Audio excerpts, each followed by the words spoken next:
I'm Adam Collins. This is Crick Buzz Centre Stage here at Trent Bridge ahead of Australia and Bangladesh tomorrow. And look who I found here, straight off the plane from Australia, World Cup winner in 1999, joining the Centre Stage family for the rest of the tournament. It's Damien Fleming. Welcome to England. Colo, I just want to get the ball right now and go out into that Trent Bridge pitch and just bowl some lovely little outswingers because it's a little bit humid. The ball's going to swing. Maybe for 2 overs. Well, long enough, hopefully, to give Australia some opportunity to get the ball moving early. Bangladesh too, if they were to bowl first, I'm sure that Bangladesh will bowl first if they get their chance. They prefer to chase. And it's a game tomorrow which we've been looking at for a few days now. There's not many games left in this tournament which could shake up the top four makeup. But if Bangladesh do something special, like they did against Australia in 2005 over in Wales, then it opens up completely. Yeah, it does. I think with Bangladesh, the biggest thing for them is belief, Colo. I don't think they've got the greatest bowling lineup going around, but now they're into that, well, if they get 350, close to 400, we can chase that down. Shakib Hasan's obviously elevated himself from just a star player for 10 years to maybe superstar. Love what he's done at number 3. So the Australians will be really fearful here. I reckon they'll know that they're going to have to be on tomorrow. And especially they don't quite have the composition of their 11 bedded down. The Marcus Stoinis injury has discombobulated them to a certain extent. He might be back tomorrow. Justin Langer, the Australian coach, said as much yesterday at his media conference. But if he's not, it's not the easiest puzzle to put together. I don't know who's going to play. Yeah. It's so settled, I think, the top 4, India, England, New Zealand and Australia, and Bangladesh are the smoky. They're the chance to come in, particularly if they win tomorrow. But the other 3 teams are pretty settled. I mean, England have made some changes with injuries, but Australia have made some changes with conditions. There has been some injuries. There's also been a bit of form. So it looks like just about every player in the touring party will play in the next couple of games to be ticked off. But when you're building towards finals time, you need to be settled on what 11 you're going to go with. Yeah, Australia see it as a positive. Their adaptability, their changeability. Justin Langer said as much. He was a bit grumpy yesterday, actually, when Justin was asked about this. He was a little bit grumpy, saying, hang on, our flexibility is our advantage, not a weakness. But when it comes to trying to find your best 11, tomorrow, this boundary at Trent Bridge on the far side here, it tends to freak out captains when they come here and coaches when they come here. They get worried about bowling spin, but Nathan Lyle's not played in the tournament. Zampa's missed the last 2 games. Maybe they'll need a specialist spinner here. Yeah, and don't get Justin Langer angry either. He's a black belt in origami or something like that. So he could give you some paper cuts. But that's a tactic, with the shorter boundary now, isn't it? And it's who you're going to bowl, who will be hitting to it. If it's a left-hander, right-hander, how do you make them hit to the big boundary, which we see a lot in T20 cricket, but certainly in this tournament where we're starting to see the big scores that'll come in. Who they play, I mean, originally maybe they go back to what they started with and Nathan Coulter-Nile plays and Zampa plays. Coulter-Nile obviously scored 90 here against the West Indies, but it's more for who is their third best seamer. They've got to work that out really, really quickly. And just for a little bit of a change too, if Coulter-Nile plays, I wouldn't mind him opening up, Colo.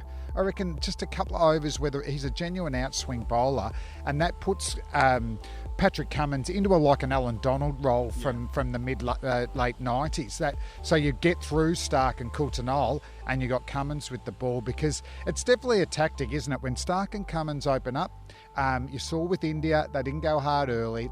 They can bowl as well as they want, but we're going to go after the 3rd, 4th and 5th bowler for Australia. And the other selection question, especially if Stoinis does play, is which batsman misses out. Now, Usman Khawaja did so well at the top of the order in India, then the UAE against Pakistan, but he's had to bat at 4 and 5 and 6 positions, which tend to require a batsman to put the foot down, and that's not been his go usually. Or there's Shaun Marsh, who was out of the side, now into the side.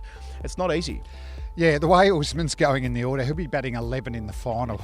That's the way he's floating down.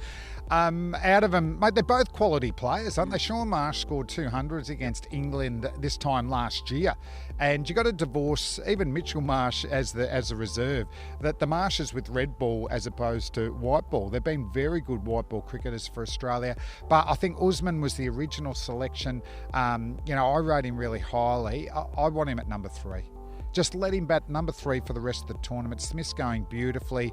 And Maxwell can be your floater. can't you? Yeah. You can decide. It's a bit like what Pandya does for India. If this is the moment, we've got 10 overs to go, it's only number 4 coming in, let's put Maxwell in and have a bit of a slog. There's a funny opponent tomorrow in a way for Australia because they barely play Bangladesh. The last time they played against each other in white ball cricket was a couple of years ago in a rain-affected game in the Champions Trophy, but they're such infrequent opponents that most of the research Australia is doing off video, not from that, I guess, that experience of playing against them. Yeah, and it's also they've played them a lot in Bangladesh, and I don't think conditions there are going to be very much like what we're going to see at Trent Bridge here.